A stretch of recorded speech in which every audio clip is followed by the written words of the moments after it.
dan selamat malam. Kalau khotbah saya malam ini agak melenceng, ya namanya penghiburan, tapi tetap berpijak pada firman Tuhan. Kalau ada yang bentuk humor, tidak apa-apa tertawa, karena itu yang kita cari malam ini. Tertawa dan mengerti firman Tuhan sampai kita mengetahui apa itu kematian. Perikop ini saya beri judul, surga adalah hadiah istimewa dan gratis.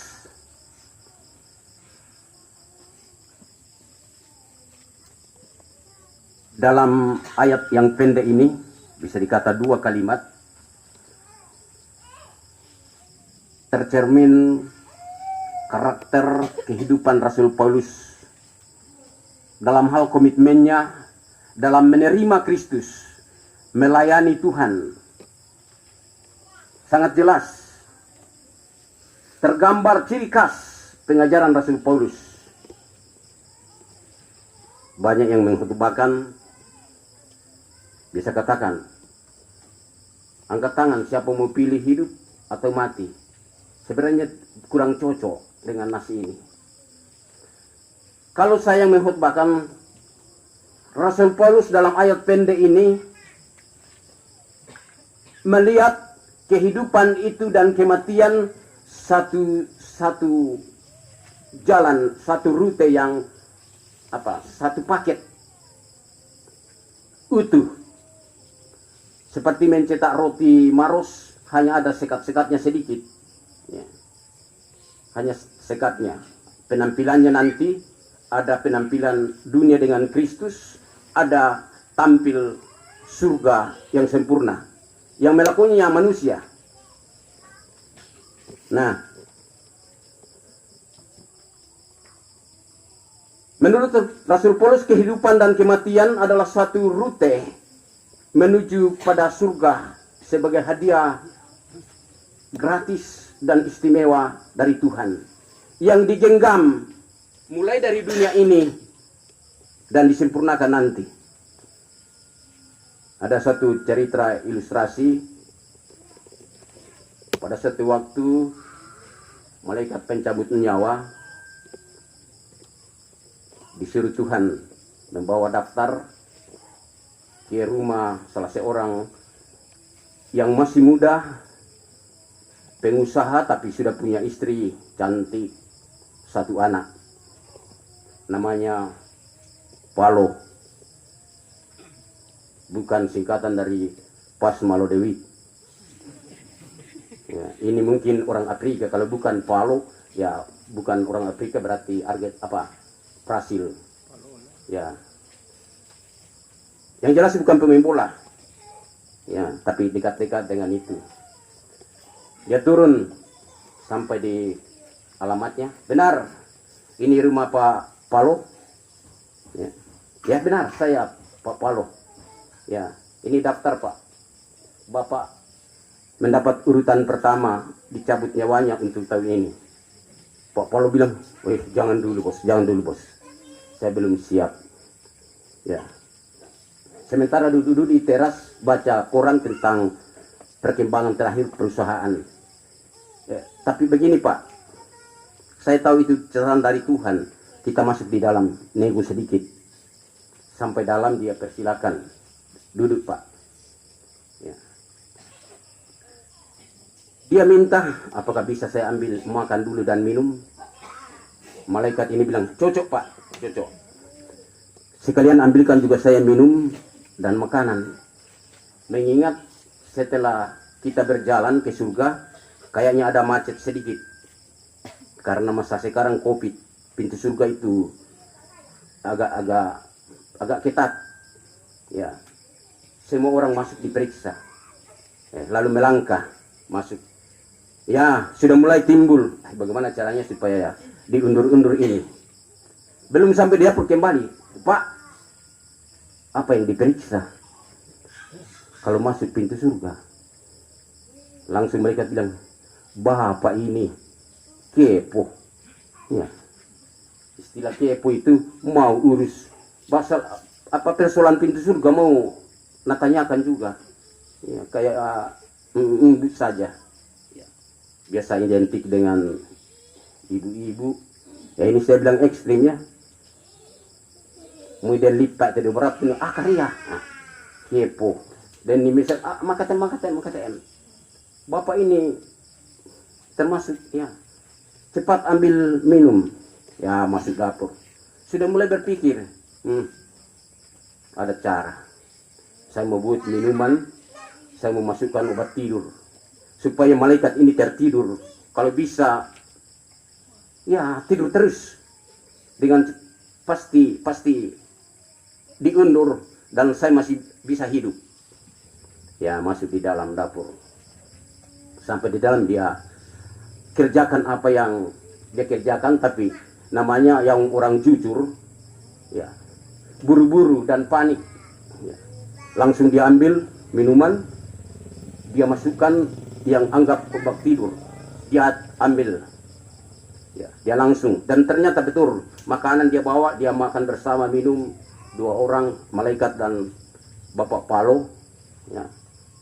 Dan benar, setelah minum, tidur. Kesempatan itu, Pak Palo ambil catatan itu. Karena dia bawa HP tercanggih, yang belum ada di dunia ini. Namanya yang urutan pertama, ditindih saja, baru ditulis nomor terakhir, langsung turun. Dengan sendirinya, nomor Pak Palo dalam kematian berada di yang terakhir. Masih di tangannya, tiba-tiba malaikat bangun. Kenapa ini malaikat tidak mampu ini obat tidur? Padahal hampir berapa itu obat saya kasih masuk. Bilang, Pak Palo, kenapa kamu pegang itu ya? Saya lihat, ternyata banyak orang mau meninggal ini. Padahal dia sudah geser namanya itu. Ya, dan begini Pak Palo. Ternyata masakan istrimu enak sekali. Karena istrimu ini selalu memasak dengan tersenyum. Tidak cerewet di dapur. Masakannya bagus. Selalu memuji Tuhan. Ya. Dan minumannya juga enak saya rasa. Ternyata yang dimasukkan obat penurun tekanan. Ya. Pada saat mau divaksin istrinya, tidak bisa vaksin pertama. Dia banyak dikasih dokter, sehingga buru-buru ambil obat penurun tekanan. Karena Bapak sudah menjamin saya, maka ada SMS dari surga. Ini akan dibalik daftar, dimulai yang dari bawah, bukan dari atas. Baru dia astaga.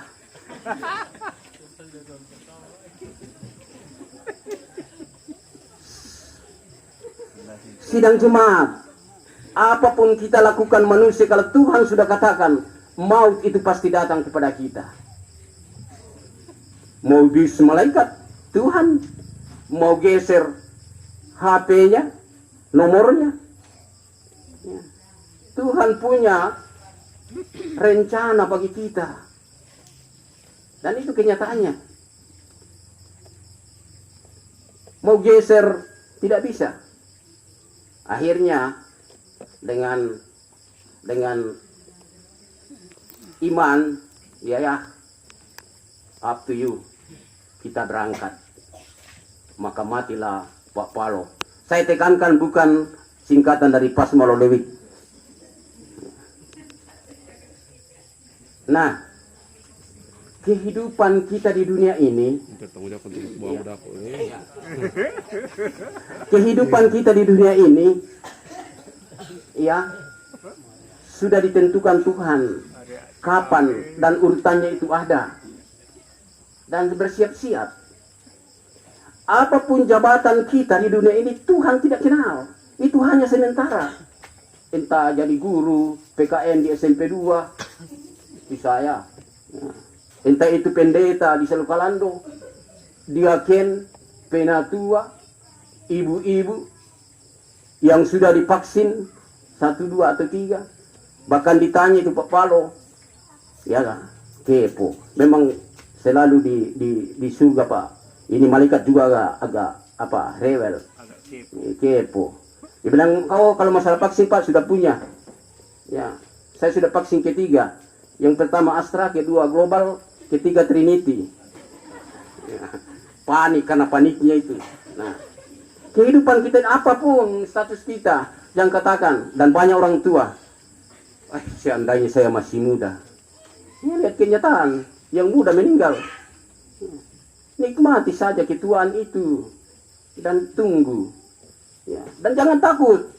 Ternyata ada yang lebih dulu daripada yang tua. Itu diterima. Kehidupan kita di dunia ini tidak pernah sedikit pun Alkitab melarang untuk hidup kaya. Hidup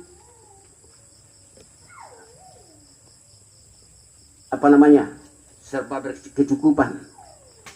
Yang penting kehidupan itu, kekayaan kita itu mendukung. Ada satu cerita gini, ada orang kaya yang pelit mati. Ya seperti tadi, orang kaya juga mati, orang miskin mati, ya raja-raja pun mati. Ada nyanyian begitu. Ya. Sampai di pintu surga kebetulan yang jadi sapuannya adalah Petrus, bukan Adrianto dan Wawan, namanya Petrus. Ya. Sampai di sana Petrus, bagaimana Pak? Selamat datang di surga. Dia bilang, bagaimana Petrus? Bisa saya masuk membawa emasku 50 gram? Saya sangat sedih, saya tinggalkan di bumi. Tidak bisa Pak. Yang namanya Petrus, kita sudah tahu ceritanya Petrus, gampang-gampang ditakut-takuti, menyangkal Yesus. Dia bilang bisa. Katanya bisa. 10 kilo saja. Masuk mak lenggang, bawa 10 kilo. Dia bilang, tapi bagaimana yang 40 kilo? Yang 40 kilo Petrus, yang nanti dikirim ke bumi. Dia bilang, bagaimana ongkosnya? COD. Nanti sampai di sana baru nak bayar. Nah, mak lenggang sama suruga. Begitu masuk, melihat tangga pertama ternyata emas. Masuk di dalamnya semua emas.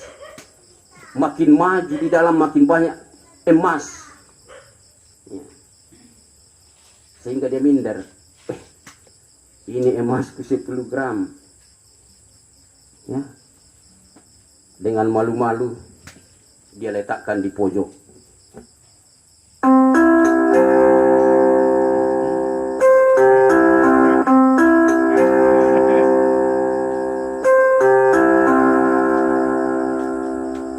Ketika dia letakkan itu, ada buahnya suara seperti ini. Perhatian, perhatian. Jangan letakkan sampah sembarangan di tempat ini.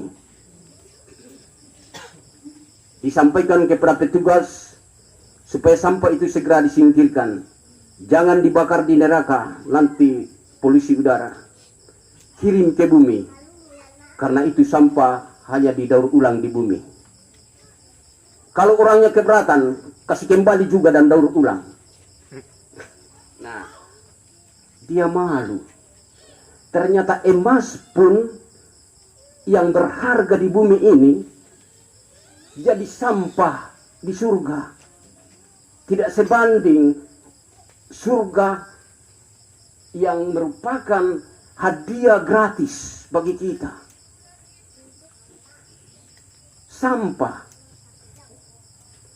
Jadi apapun di bumi, dalam hati saya ketika Angke telepon, apabila saya ulas kembali, saya menangis. Saya bilang, matiari kita berdoa. Karena saya bilang nenek lampir datang dengan tergopo-gopo. Ya, mari kita berdoa. Saya telepon Pak Pendeta dulu, kayak sudah sekarang. Yang namanya gaptek, saya berdoa. Tuhan, jangan ambil generasiku. Dalam benakku, semua jadi pendeta. Ya. Saya akui.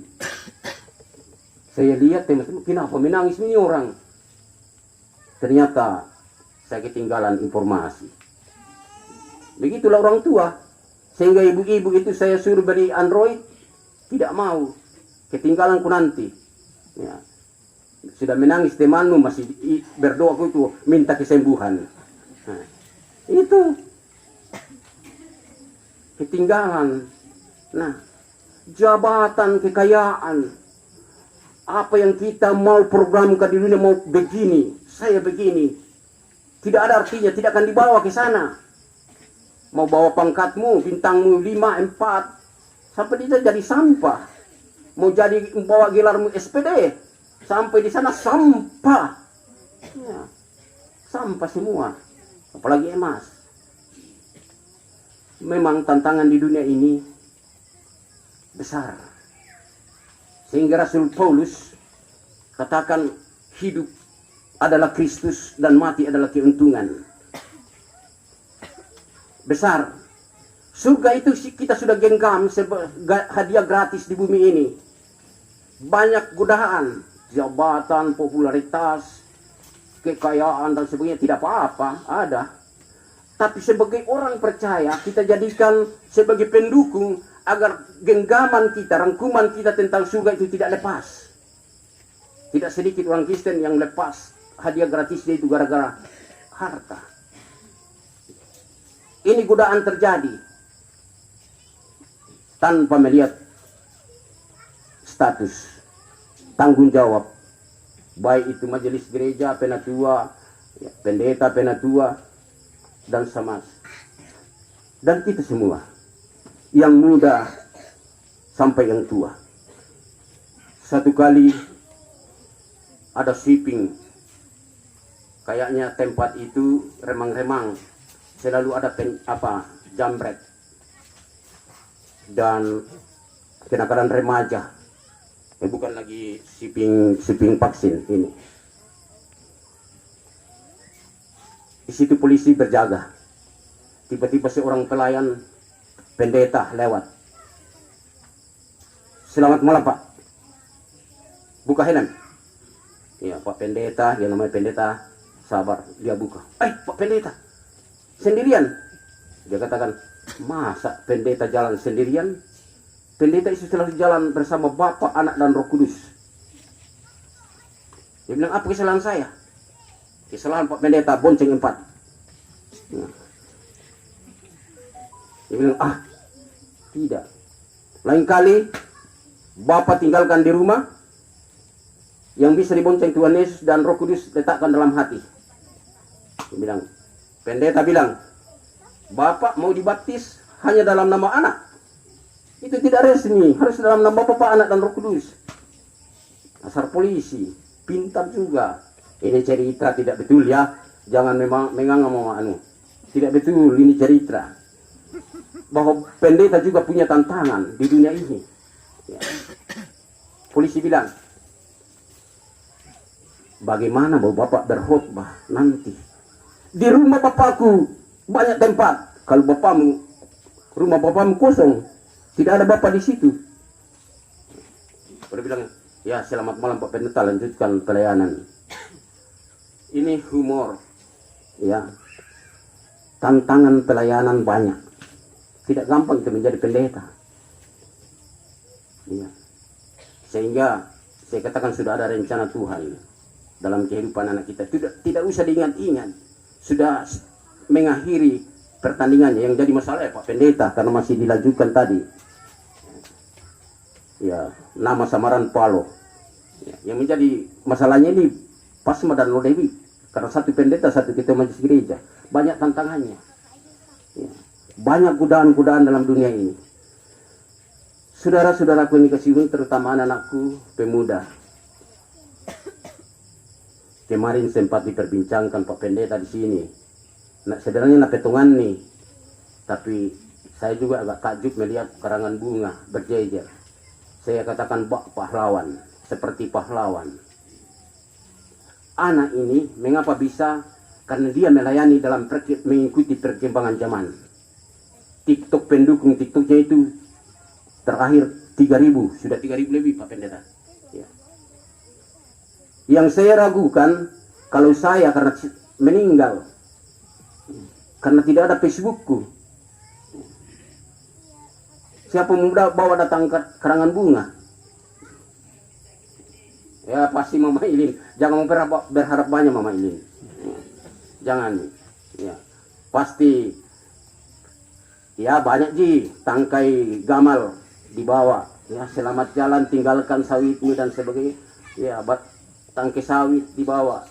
Ya selamat jalan, tinggalkan sawitmu Pak Bunga. Nah itu. Tantangan